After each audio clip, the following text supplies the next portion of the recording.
Today on Conversation Aloud, we are discussing whether Mr. Trump is a peacemaker or a warmonger. We're joined by Christine Lynn, who is an American historian, a geopolitical analyst, and an investigative journalist. She's an author of 4 books and has been a contributor to numerous magazines and newspapers worldwide. And she's actually been on this show before. Welcome to the show again, Christine. Oh, it's a pleasure to be with you and your audience, Hadi. No, always great to have you. So last time we spoke, which was about 6 months ago, you mentioned that Trump has the potential of being a peacemaker, but you weren't that optimistic. Trump certainly speaks like he wants to be a peacemaker. What's your take on his first 140 days in office when it comes to his foreign policy and him wanting to be a peacemaker? Well, his words of wanting to be a peacemaker do not match any of his actions whatsoever. Completely disingenuous. It's a facade that he seeks to develop and cultivate. But you should take a look at someone's behavior. A peacemaker, in any sense of the word, is someone who would respect the sovereignty of other nations. They are someone who certainly would not arm any regime that, with military and intelligence and economically, any regime such as the Ukraine regime, such as the Zionist country that is murdering and torturing mass murders, you would not assist them. You would never place profit above human life. By every sense of the word, a peacemaker to me, and spiritually, what is a peacemaker? It would be someone who places, I would say, the love of God in all that they do, and righteousness. And all of his second term, and as well as his first term, has shown me he's more of a bully. He's really a victim of his own success in real estate. He thinks that the ego-driven bullying and threatening is the way to be on the international stage. Who has he not threatened? I think of Palestine. I think of Iran. I think of China. Certainly Russia, Panama, even Canada, Greenland, Iran. Talk about something very serious. He believes in threats. His arrogance is controlling his behavior. He's controlled by emotionalism, and he is everything opposite of a peacemaker. He may use the words, but he is a warmonger. In all of the current conflicts in the world, he has escalated. And I would tell you, Hadi, I hold him responsible for all of the deaths that are happening now in the Ukraine-Russia conflict, as well as what the Zionist state, their mass murders. Because when he came into office, as I said before, he had a great opportunity to end this, but he has not tried. He runs his mouth, but his actions speak much louder than his words. Yeah, it's really interesting because I think a lot of people had high hopes for when he came into power, and suddenly it was almost immediately into the attack. I want Canada, Panama, Greenland. It was just one thing after the other, and then it escalated to all of Europe, kind of, with allies going after, threatening them. But some people also look at it and say there is a part of Trump that seems to be more in the mode of negotiating than previous leaders. So, for example, with the Russia-Ukraine situation, he's more pushing for a deal to happen. As you said, he loves deals, and I think he just likes to have that on paper that he made a deal for Ukraine and Russia. It's the ego, really. But set aside the ego, he's seems like he's trying a bit harder than previous leaders when it comes to Russia, Ukraine. And the same thing with Iran, because Israel wants America to attack Iran. But Trump said, no, I'd rather make a deal. So there is a bit of him that seems like he wants to make a deal. What do you think about that? I don't think that he wants to make a deal that is truly just and for the sake of peace. I think that he wants to make deals that are advantageous to the United States and to his image. For example, in regards to Russia, Ukraine, he's even spoken with Putin himself. So I'm not going to say that he's ignorant or ill-informed, but he behaves as if he is. No, I think that he wants the image. I mean, I think that he probably, I suspect, wants to be known as a peacemaker, receive the Peace Prize, and he would be in good company. I mean, when you think about the Nobel Peace Prize, the people who received it, Obama, Kissinger, Rabin, people known for torture and atrocities, Israeli Zionist leaders. He wants to protect his image and save face when it comes to the Russia-Ukraine conflict. But let us not forget, it has become Trump's war now because he could have ceased providing them. He brags about being the first U.S. president to actually supply them lethal weaponry. He still brings that up. So what you see is a conflict and a vacillation between the idea and negotiation. And yes, it is good that at least, unlike the previous administration of the United States, he has dialogue because other good things can come from it. But I can see that in those negotiations and those such as Kellogg that he has had, he has surrounded himself with warmongers. I simply think he wants the image. The dialogue is always good. What kind of insane person doesn't have dialogue with other nuclear powers in the world? That is good. But in the end, I think that he just wants to appear that he brought a resolution. After all, he said he was going to solve it before he took office, day one of office, 24 week hours. one of office. Keeps the 24 hours. He keeps moving the timeline, and he could have done much. And he has much control exerted over the EU if he used it. But no, he threatens. I'm going to give him more sanctions if you don't sign this deal. Same with Iran. Yes, he's speaking, but he caused the problem. In his arrogance, he continues to say that if they don't come to a deal, I'm going to bomb them.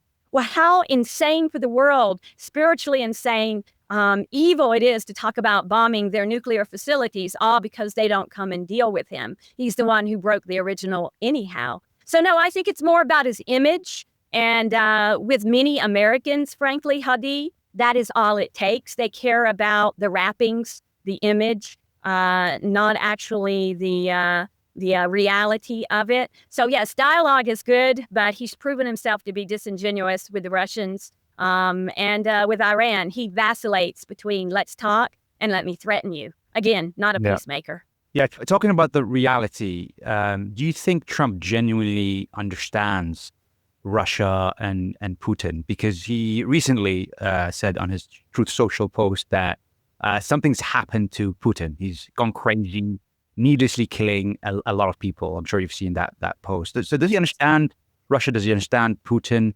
Or where's the mismatch? I think that he is learning. Anyone who was not controlled by an egotist emotionalism would fully understand the Russians are rational. They have been threatening no one. They do give warnings. They have repeatedly stated what is necessary for a ceasefire to occur. So I think that in his less emotional times, he probably does understand it. But, the post that he has been putting out about Putin shows that reaction, that ego frustration. He can't control Putin. And he is used to, in his life, being able to control situations with his wealth, with his knowledge in real estate. But you cannot bring your business world and the way you were able to deal with competitors in the business world to an international stage. He has, you could say, met his match in Putin. I would say far more. The Russians are rational and logical. Trump is not. But deep down, I think he knows that the Russians don't bluff and Putin doesn't vacillate. He's just frustrated by that because he is used by his huff and puff and threatening being able to control them. And when he states it publicly, for the world audience and the media, that we're going to get a 30-day ceasefire. And he doesn't because he's ignoring everything, the fundamentals that the Russians have from day one sought. He gets frustrated. So again, he may have some moments of insight, but that doesn't serve him well because he's not a humble man. Yeah, it seems like he is used to that strategy of let's be aggressive, let's be bold, and they will fold. But as we've seen with Russia, as we've seen with China, it's not working out the way it is. And in a way, it makes him respect those leaders. I do feel like he does respect those leaders. But going back to your point about a peace deal, you said Russia is, rational to a lot of people. When I speak to a lot of people, especially Ukrainians, as you can imagine, it doesn't look like Russia wants a peace deal to a lot of people because it feels like it's more concerned with really stripping Ukraine with its ability to defend itself in the future, because it wants, as we've seen in the negotiation talks, it wants full recognition of Crimea Peninsula. It wants full recognition of the 4 regions of Ukraine that Russia is in there, but does not fully control yet. And it Right. wants the demilitarization of Ukraine. And for a lot of people, they say, how can you demilitarize my country? That's basically surrender, complete surrender. How does that, is that a rational kind of way to get to peace from the Russian side? It is to me because from day one, they have said that. I would remind everybody when we go back to the coup that occurred in Ukraine in 2014, a bloody coup, and what happened in Odessa, 8 years before Russia began its special military operation of the persecution of the people in those 4 regions. Crimea, they voted to ascend to Russia in 2014. They would have no part of this fake, false U.S. Instigated coup and government that did not represent the people in Ukraine. But the other ones, they suffered, and they had been asking Russia to intervene for 8 years. There were rape rooms, and the Ukrainians, this is all documented. The Russians have been very good in the documentation and presented it to the UN, where they would capture women and girls and bring them back to the rape rooms, the torture rooms, which to this day continues in terms of the torture that they did in Kursk. Remember, Ukraine has historically, parts that are mostly Russian, ethnic Russians and Russian speakers. They have been persecuted. When Zelensky ran for office and promised peace, he did not do that. He became completely from, I would say, the collective West, as well as within his own country, such as the Azov Battalion, which is a fully fascist, under their control and is doing their bidding. So, no, I would say everything that the Russians are talking about is fully rational to protect the lives of human beings. And, in the United States and England and a lot of countries, they look at Ukraine as a democracy. And yet, it is the corruption that has been there for years, the organ harvesting, which they are doing to this day, right now on the front lines. It is an evil regime. It does not reflect all of the people in Ukraine. And if I might just share, because many in your audience may not be aware, when the Ukrainians went into Russia proper in the Kursk region, we now have totaled 304 murders of civilians. When you find these civilians, and I've watched the films, we are finding men, women, we are finding the elderly bound in their basements, their bodies bound, beaten, tortured, and murdered, shot repeatedly, shot in the head after being tortured. That is what we have found. They routinely torture the prisoners of war. Again, all very well documented before the UN. This is an evil country, and it was started from the beginning to weaken Russia. That has been going on. Trump doesn't want to be part of a loss. He doesn't like losing, but he made this his war. He could have walked away from it. But no, as far as Ukrainians and their perception of it, they're completely at peace with Russia. They are a brotherly people. They are an Orthodox people, except they have a government that has waged war on Russian speakers. So you said a lot there, and if I can go through some of the stuff you said. So you said there's a lot of torture that the Ukrainian military are carrying out, especially in the Eastern Front, and it seems like also the Ukrainian have provided evidence that the Russians are also carrying out a lot of those atrocities in that, and there's a whole kind of case about the children being kidnapped also on the border. So it seems like both sides are kind of participating in, what looks like war crimes, really. But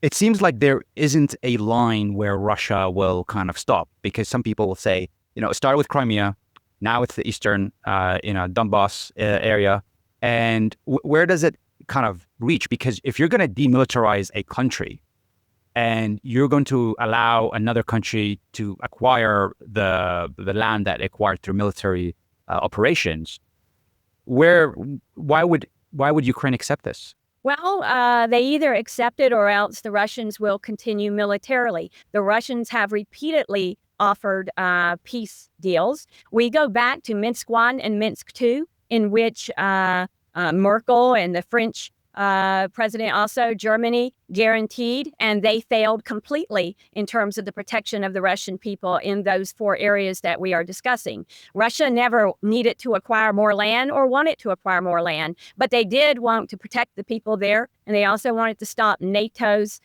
growth, which it has done. And they promised, when I go back in history, they promised Gorbachev that NATO was not going to expand eastward, but of course it did, and they also began speaking about Ukraine becoming part of NATO. I would also like to correct something. Russia has kidnapped no children. They have rescued children in the course of the war from war zones. They have also rescued children whose parents asked them to take them out of the war zone, and they have identified them and always reconciled such children and offered with any parents that are ready to take them. Many are actually with relatives or well taken care of in Russia. Rescuing children from a war zone is not kidnapping, and that's another one of the big lies. And no, I would say, when we talk about war atrocities, I just will tell your audience recently, just one, and there's been numerous inside of Russia.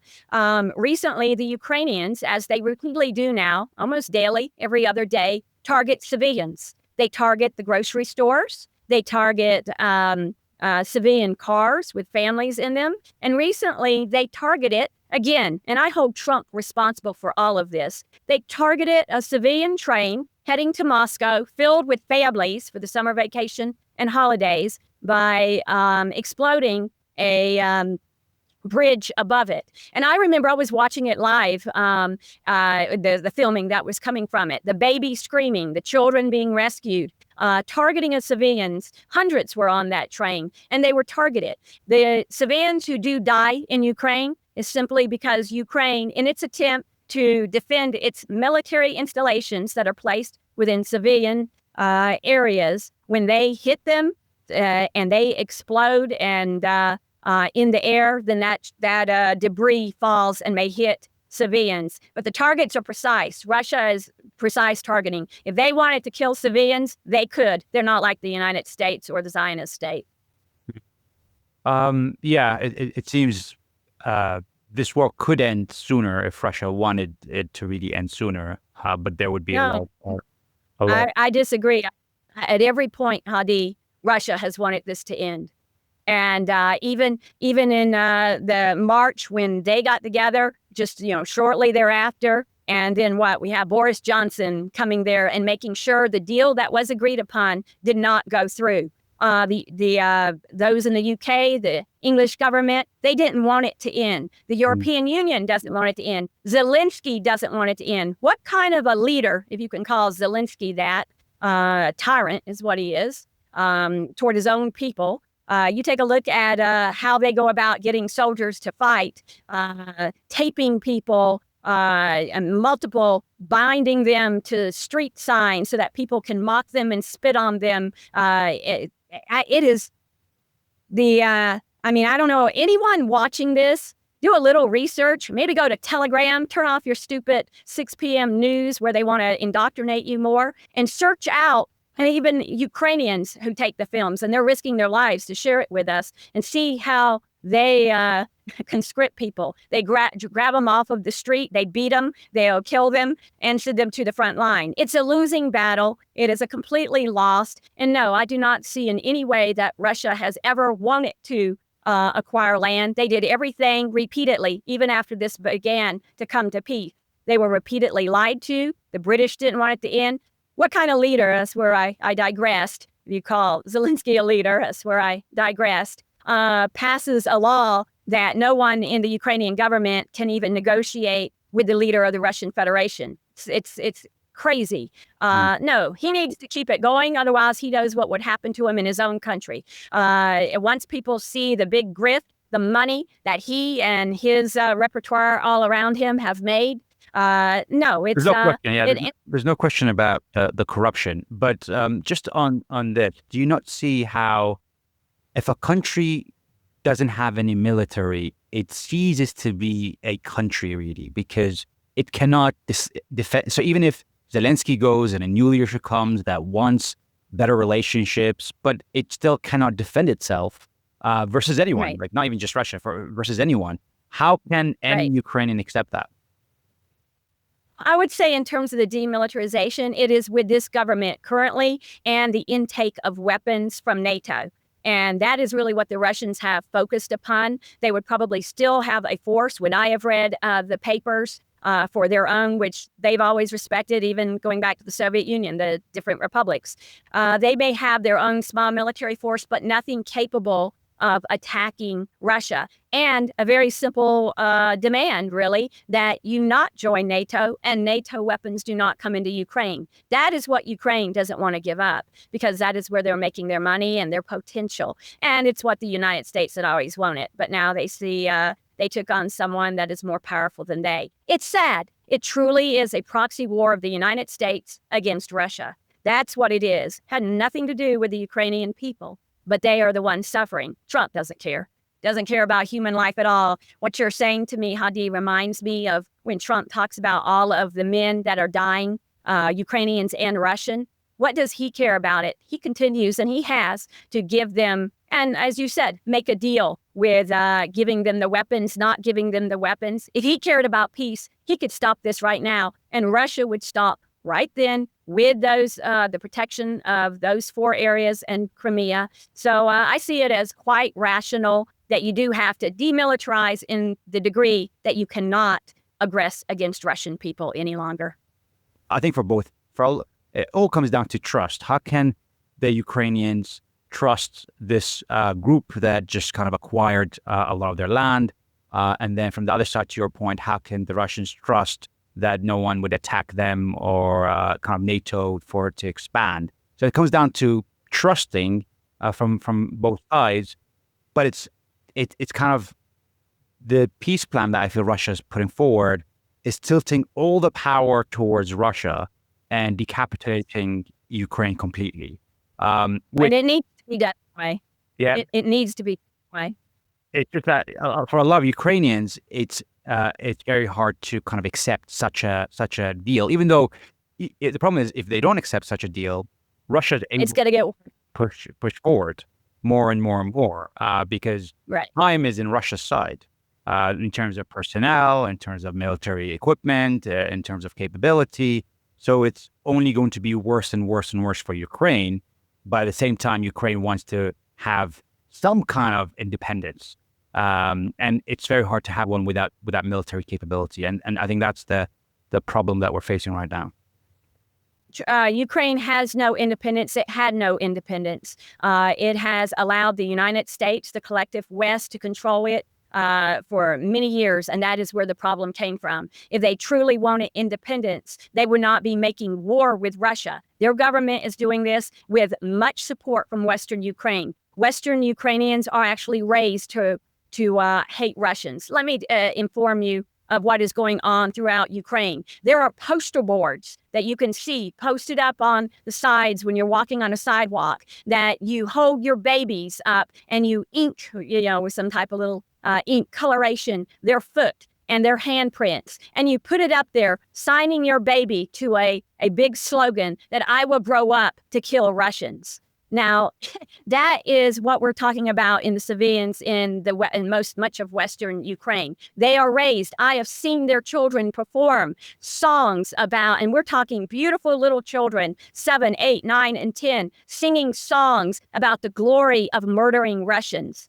Their textbooks, Hadi, get a few of their textbooks and take a look at what they, from the earliest age, raised their children. They have a generation that has targeted Russians as the enemy. And yet, when you bring up the word trust, yeah, you're right. Why would Ukrainians trust the Russians? Because the Russians have never lied to them, and they have repeatedly sought peace. Who has not been able to be trusted? The Ukrainian government through Minsk I, Minsk II, with that smirk on Zelensky's face. I remember it well. And Putin is sitting there in good faith. They could have ended this. I mean, they could have stopped this from ever happening. Why should Russia do anything else but continue to the Dnieper, maybe? And they may get land blocked and have Odessa liberated, which many people, and there's an underground in Odessa that is also working with the Russians and wants that to happen. Believe me, there are many Russians there, and they want to be liberated. So they could end it right now with the 4 areas that are predominantly Russian. The Russians have no reason to ever trust Ukraine and, frankly, the United States. They are the ones who have reneged on their word time and again, not the Russians. There's not a single instance of the Russians lying to them, and they have pleaded to end this, and they tried to stop it. I remember President Putin repeatedly warning and coming before the international community, do not let this escalate. But again, they failed. They lied to his face when they did Minsk 1 and 2. And Boris Johnson, certainly when they were, the Ukrainian government, it was, partially signed, ready to end this now with the recognition of the 4 regions that they had been persecuting. And then Boris Johnson made sure that didn't happen, which I suspect, the United States was a part of as well. They wanted to weaken Russia, and beautifully so, it is going just the opposite. NATO is being weakened and exposed for the sorry organization that it is. So, time is on the Russian side. They will accomplish everything that is put forth. It's just a matter of sooner or later. And yes, any land acquired by the blood of Russians dying and fighting must be maintained by Russia. What did you think about Spider's Web, the recent attack by Ukraine on the Russian planes that form part of Russia's nuclear kind of capability? Are you worried that this is going to cause a strong reaction from Russia? I'm not worried about it. I'm looking forward to it. But I think the most important thing about the attack on their nuclear assets, their bombs, first of all, it was highly exaggerated in the Western media. So much of the Western media goes to Ukraine, which routinely lies. There were no 40 planes destroyed. There were several damaged, if not destroyed, but very few. I, of course, don't know. I'm not on the ground, but I would say certainly 10 or less, more likely about 3. If you take a look at their films, it's repeatedly the same one of those that were hit. But I think the more important thing here that people need to be aware of is the attacking the nuclear assets. Those planes are guaranteed by the United States under the START Treaty that they are out there in the open. They are transparent. And President Putin has said he is going to continue to adhere to the START Treaty, of course, without Americans actually. He actually redid this in 2023, and that is where both the United States and Russia have transparency on where their nuclear assets, such as the bombers, are located, and keeping nothing hidden. And the location of those, because they do move routinely, it appears, would have to be done with the type of intelligence from a nation such as the United States. Or perhaps the UK, but I would focus upon the United States because they're the guarantors. That is why I find it very interesting that Trump has said very little about this. He knows how serious this is because this can very easily be blamed upon the United States because they are the guarantor of it. Frankly, I do hold Trump responsible because he is the one who is enabling the Kiev regime to do these kind of things. In terms of a retaliation, I don't think that we... I think that most likely, perhaps we would say indirectly, and again, this is purely speculation, but I do not think that it is any coincidence that Lindsey Graham and Graham was there the day before. I don't think that it is any coincidence that 1 week before, Trump, with his frustration because it's not going the way to make him look like the peacemaker. Nobody needs Trump. He should just get out of the way. Nobody needs Trump, but he had already declared he was going to bring peace to this, and instead he has only escalated it. I would say indirectly, the Ukrainians are claiming that this was something planned for 18 months, which sounds reasonable. But the intelligence that they would have to have, I would suspect, would have to come from the collective West and the U.S. It has all of the benchmarks, I would say, of such an operation, of the intelligence services, whether it's from the UK or from the CIA. It definitely has that. But I think that going back to what I was saying, a week before he was speaking in some crazy way on his social media against Trump, against Putin, saying bad things would have already happened to Russia. And then he put in, and I'm doing this from my memory, paraphrasing, but I think in all capitals, some really bad things can happen to Russia, And so I think that there may have been an indirect, it's like telling Ukraine, go ahead, do whatever your plans are. And I tell you, Trump has, to me, betrayed everyone who voted for him, thinking that he actually did want to bring peace and de-escalation, whether it was Russia, Ukraine, whether it was in the Middle East. It's Trump's war now in this regard, the same with the Zionists. But yeah, I would say I hold him fully responsible because they could put an end to it all. They are the ones who supply them with all of this. Trump realizes how serious this is. That's why he has so much utter silence. He hasn't condemned any of the attacks on civilians that we know in the last phone call with Putin, that the Russian president shared with him about the attack on the train and all of the civilians, as well as the apartment buildings that are routinely targeted. We're talking about apartments where civilians such as you and I are living, and that is the extent of the regime and their, quote, defense. So, yeah, I hold him responsible indirectly or directly, but none of this could happen without his permission, his allowing this to happen. He's unhappy about it because it points to the U.S. I think the Russians continuously give him a way out to save face for the sake of being able to have dialogue with the United States again, which is good. They keep giving him ways to save face and to tone it down, and he keeps escalating it. He certainly is stupid, and I used to give him so much credit for being intelligent. I believed what he wrote in his books. I've read them all. I really thought the man from the first term and second term that he would be a good president, but he defies all of the things that he says. He's not a peacemaker whatsoever. Yeah, it doesn't look like he is. Turning to Gaza, as you mentioned there, U.S. has historically supported Israel unconditionally, but Trump has kind of pushed back on certain Israeli military actions, specifically around attacking Iran. Do you think there is a change in U.S. foreign policy towards Israel, or is this just a small disagreement with Netanyahu? Because he seems to be really moving away from Netanyahu for one reason or another. I think that this is temporary, and I think that the appearances are deceiving. I would remind you that in the most recent trip that Netanyahu to the White House with Trump, I think he said something like, this president, referring to Trump, is the greatest friend that Israel has ever had in the White House.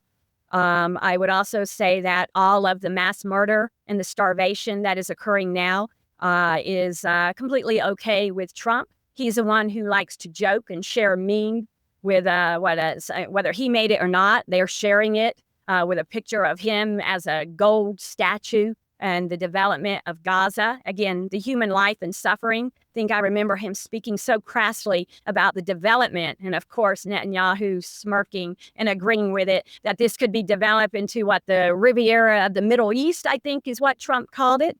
So no, in terms of what we see in regards to Iran, yes, he told Israel to hold back. I don't even like to call it Israel. It's not the Israel of the Bible. Call it the Zionist state. It's a he told the Zionist state to hold off to see if he can make a deal with Iran by threatening them. You either come to the table or I may attack your nuclear facilities. I think it's temporary just to see if he can make a deal and come out waving, see, I made a deal with Iran. But if Iran doesn't agree to what are very, very, you talk about making a deal, unreasonable demands of Iran. If they do not, we'll see what Trump does. He hopefully is well enough, and people in the Pentagon with cooler heads, he may try to do it through sanctions. But I think that what you're seeing is just temporary in order for him to see what he can get with Iran. And if not, he'll go back to whatever his threats, and he'll give them, just like I believe he did with the Ukrainians, have at it now. He'll again say that to Netanyahu. Human life means nothing to him. It's all about deals that boost his image and make his country profits. Do you think that a part of Trump's strategy is to break up the alliance that is forming between Russia, China, Iran, Pakistan, kind of those areas, and he's trying to create a wall, especially with China, because he sees it as the Yes, number one adversary. Is that very part well of his said. his kind of deal making? Is he trying to separate the countries? I completely believe that. Very well said, Hadi. Uh, Trump is governed not by what is right and wrong, but by placing American hegemony as his goal. And he never before, well, when I say he, the United States has never been in the position that it is now, with the value of the dollar going down, with other countries' currencies and trading in other currencies, with the power, the economic power of the BRICS countries.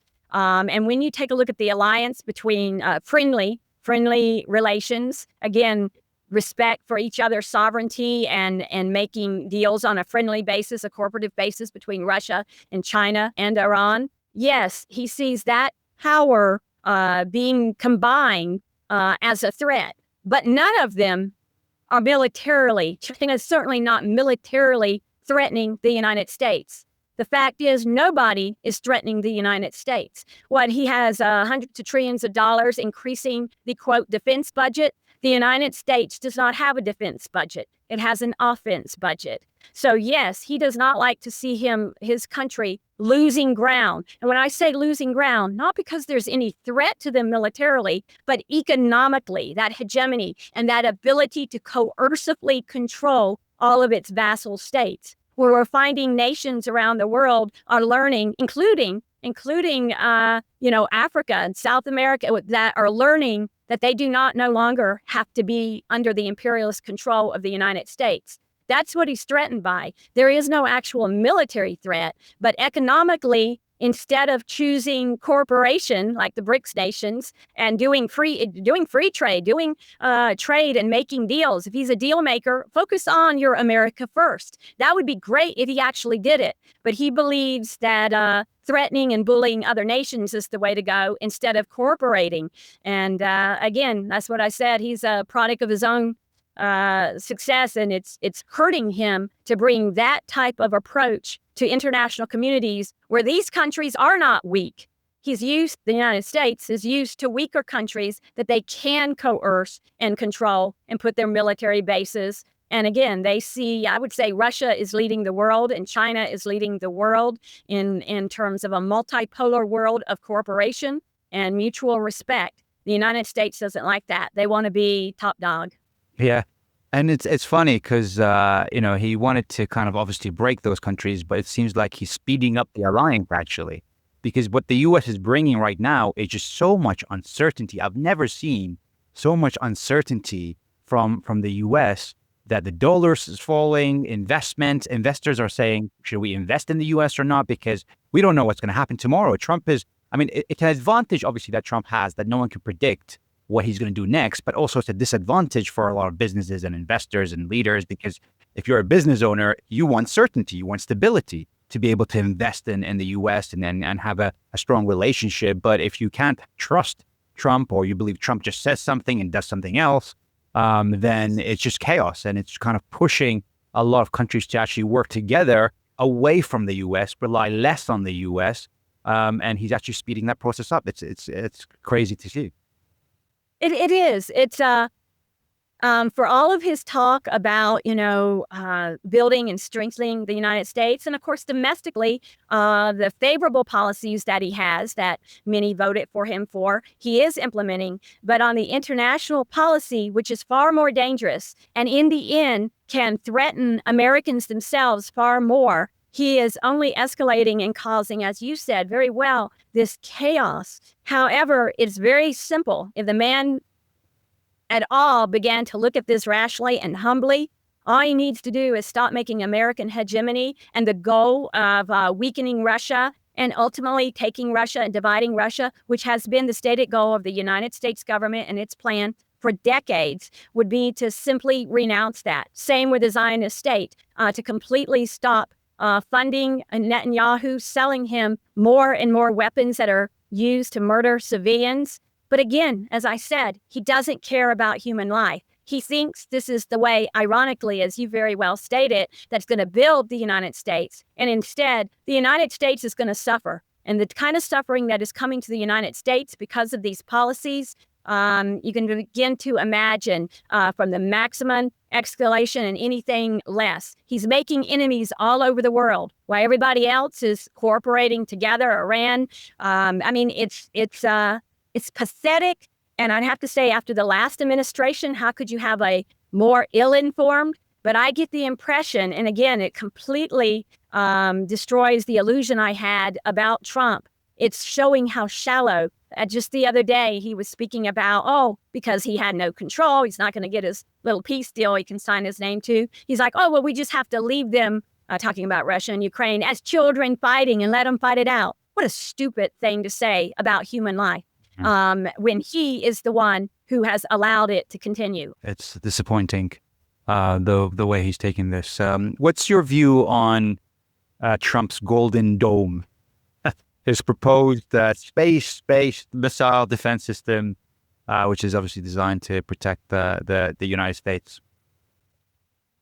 Well, first of all, I think that it is going to be, hundreds of billions of dollars bondugal. And frankly, I hope that it is. I hope it fails entirely. And I do think that it probably will, another one of his ideas. But number one, he calls it a defense system. And I would say there's nothing defensive about the United States because, first of all, he's militarizing space. Russia has come out, China has come out, North Korea, talking about this is making an imbalance in the parity, which will necessitate other nuclear powers to increase what they are doing. It has long been internationally agreed that you're not going to militarize space, but that, of course, is what it is doing. But I would say, and a huge waste of money, I do not think that it is going to be effective. I want it to see it to be the bondugal that I think it is, because I think it's going to be extremely dangerous. It's going to, as I said, require other countries to increase in terms of militarily, and it will militarize space. And most importantly, it is not defensive. It sounds defensive, but it is not defensive in the hands of the United States, because it would allow, if we take a hypothetical that it was in existence with the United States, the warmongering government and country that this is, it would allow them to terrorize the world militarily with impunity. And I don't want to see that. Yeah. And we have a whole history of the U.S. doing that. So we know from experience that that will eventually happen. Just looking at the cost of it, it's over 20 years, it's going to cost $800 billion. That's just insane. Yes. Of course, as well, I have to say, use your word, the U.S. government, sadly, is insane. And it is no friend to the people of the world. And it is no friend to the Americans themselves. But most Americans don't even care to think about these things, Hadi. As long as they have, can drink a beer, watch a football game, they will complain if their gas prices go up a bit. They don't care what the United States is doing worldwide and all the civilians who are suffering. They don't care. Trump doesn't care. I see no change in that. And it is very sad to see my country that way. Looking ahead, do you think that the world will see Trump's approach to foreign policy as one that kind of stopped the war in Ukraine, Russia, avoided the war in Iran, or is it one that just simply delayed it and it will eventually happen? I don't want to think about what will eventually happen, although we all should. It's very sobering. I think that his legacy is going to be one, and hopefully it is contained and doesn't get as bad as it could, because we are on the brink of World War III. At least he speaks, for example, to the Russians and the Iranians. That may be prevented, but in the course of him being president, I believe that there are going to be tens of thousands, hundreds of thousands more of deaths worldwide, whether that's in Syria, whether that's in Lebanon, certainly in Gaza, the continuation in Ukraine. Very sad, the number of Ukrainians that are dying, and of course, as the Russians, but many more Ukrainians are dying. I think that his legacy is going to be one of warmongering and death to civilians worldwide. I think spiritually, and I'm an Orthodox Christian, I think spiritually, the Bible has many scriptures about God's judgment on evil leaders. And I'd have to say he's gone past the point of making mistakes. He is an evil leader. And I am concerned that the American people are going to be the ones that suffer. I remember Trump used to say, and rightly so, that the United States under Biden administration was a laughing stock and people were laughing at us. And it was true. It was true. But now, more so than ever, Trump may want to go watch his favorite TV hosts that build up his ego. But if you go to the rest of the world is laughing at him. Just like with his talks with Putin, trying to threaten and make his little social media post. The world, and I pay much attention to newspaper, radio, and television worldwide, is laughing at the United States under Trump. He's a clown. And it is no more than now has the United States been laughed at. Sadly, though, it is a very dark comedy because people are dying and will continue to die. I don't think he cares about peace whatsoever. It's all a facade, and that is very sad. The sentiment, because I live in the UK, the sentiment towards the US, I've never seen it like that. It's not just laughter. It's also, I don't want to say hate, but kind of seeing them not as friends anymore. People don't want to buy American anymore. People don't want to be associated with anything with the US because of what Trump is doing. It's something that I've never seen kind of happen just because every country feels attacked by what Trump is doing. And then there's the other point, which is people are just shocked and just can't believe what he's doing. It's just comical almost. No, it is. So it's kind of that new era of seeing the US not as a powerhouse, but as really an empire clearly falling, and falling hard, and not in a good way to see. I agree. Very, very well said. The dollar is collapsing, the national debt, and there's a light path of truth. Peacemakers love truth. He doesn't care about the truth and looking at what very clearly you, I, and the citizens of the world see. He sees it through a very narrow lens, and that's through his ego and his image, and he thinks that might makes right. Well, he's not right, and he's seeing that he doesn't have the might either. Yeah. Christine, always interesting speaking to you. If people wanted to see what work you do or reach out to you or hear more about the publishing that you do, where can they find your work? Oh, well, thank you, Hadi. I invite them to my personal website, which is AmericanOrthodoxChristian.com. My essays are there, informed by my faith, geopolitical opinions I have, and informed by my faith.